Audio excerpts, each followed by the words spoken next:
सज्जनों, लीला आगे बढ़ी। स्नान कराया, वस्त्र पहनाए, जूड़ा बांधा, चंदन लगाया, व्यास गद्दी पर बिठाया। यहां से शुरू होता है कपिल देहूति संवाद। और कहा, सुनो बेटा, हमारा मन भगवान के चरणों में नहीं लगता, क्योंकि मन बड़ा चंचल है, कैसे तेरा भजन करूं, ये मन भटकता है, क्या करना चाहिए?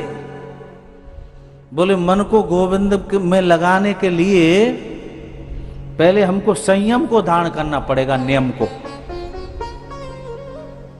नियम धारण नहीं करेंगे तब तक भगवान मिलने वाले नहीं है। सर्वप्रथम नियम धारण करना पड़ेगा। भगवान का स्मरण करेंगे तो भगवान हमको मिलेंगे, भगवान का सत्संग सुनेंगे तब गोविंद हमको मिलेंगे। और शुद्धता हमको रखनी पड़ेगी, बाहर की शुद्धता नहीं, बाहर की सुंदरता नहीं, अंदर की शुद्धता। अवमान को मिटाना पड़ेगा, अंदर की शुद्धता हमको रखनी पड़ेगी। सज्जनों, आप संसारी जीव कोई मान लो, भगवान भी जब ही आते हैं जब हमारे घर में शुद्धता और सुंदरता हो। सुंदरता हमारे अंदर की, मन की, और शुद्धता हमारे घर की। महाराज, किसी अतिथि को आपने बुलाया, बोले हमारे घर आना, और वो आपके घर आए, आप अपने दरवाजे पे खड़े हो, लेकिन आपके दरवाजे पे कूड़े का ढेर पड़ा है। आपने कहा आओ आओ आओ अतिथि देव आओ, उन्होंने कूड़े का ढेर देखा और कह दिया, सुनो फिर कभी आएंगे, बोलो जय श्री कृष्ण। ऐसे ही मेरे गोविंद हैं, मेरे गोविंद भी शुद्धता देखना चाहते हैं।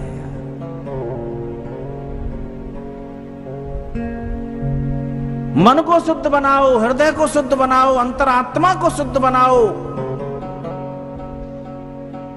आत्मा तो दिव्य होती है, वो तो अजर अमर है, लेकिन हम इस शरीर को सुंदर बनाने में लगे हुए हैं। सज्जनों, भगवान के हंसते हुए भगवान के दर्शन करो, भगवान के चरणों के दर्शन करो। कपिल देव जी कह रहे हैं, बोले भगवान के चरणों के दर्शन क्यों बताए? क्योंकि भगवान के चरणों में अंकुश, ध्वजा और वज्र होता है।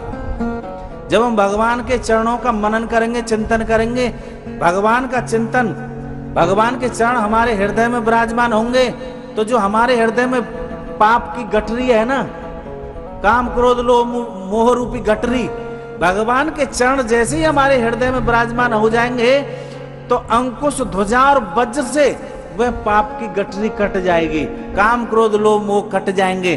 तो समझो तुम्हारा शुद्ध हृदय बन जाएगा, शुद्ध हृदय बन जाएगा। भगवान रज रज में रहते हैं, भगवान कण कण में रहते हैं। भगवान को कण कण में देखना सीखो। ये माइक है, मेरे गोविंद इसमें भी है, मेरे गोविंद का प्रकाश इसमें भी है। माइक में भी भगवान है, नहीं होते तो ये बोलता नहीं। माइक की डोरी में भी भगवान है, ये चलता नहीं। फूल में भी भगवान है, आप में भी भगवान है, हम में भी भगवान है। जो चेतना है, हर जगह भगवान है, रज रज में, कड़ कड़ में। महाराज एकनाथ जी महाराज हुए। एकनाथ जी ने एक विचार किया, बोले गंगोत्री में स्नान करके रामेश्वर धाम जाऊंगा और रामेश्वर जी पे जल चढ़ाऊंगा। ये प्रण लिया, गंगोत्री में स्नान किया। एकनाथ जी महाराज ने संत हुए और महाराज कमंडल में जल लिया। गंगोत्री गए, यमुनोत्री गए, हरिद्वार गए, केदारनाथ गए, बद्रीनाथ गए। महाराज काफी समय हो गया वहां पहुंचते पहुंचते, तो रामेश्वर धाम का जो मंदिर है उसकी चोटी दिखने लगी। धूप पड़ रही थी। उन्होंने सोचा ये वृक्ष है, थोड़ी देर के लिए बैठ लेते हैं। लेकिन सामने क्या देखा? मंदिर की चोटी देख ली, थोड़ी दूर है, अब ज्यादा नहीं, आध घंटे में या 1 घंटे में पहुंच जाएंगे। लेकिन सामने क्या देखा कि प्यास से धूप में तड़पता हुआ गधा। धूप पड़ रही है और इस गधे को प्यास लग रही है। बोल क्या करूं? उन्होंने जरा भी नहीं सोचा। उन्होंने सोचा भगवान, हे रामेश्वर भगवान, मैं आपको जल चढ़ाने आया था, लेकिन आपका वास कहाँ नहीं है, आप सब जगह व्याप्त हो।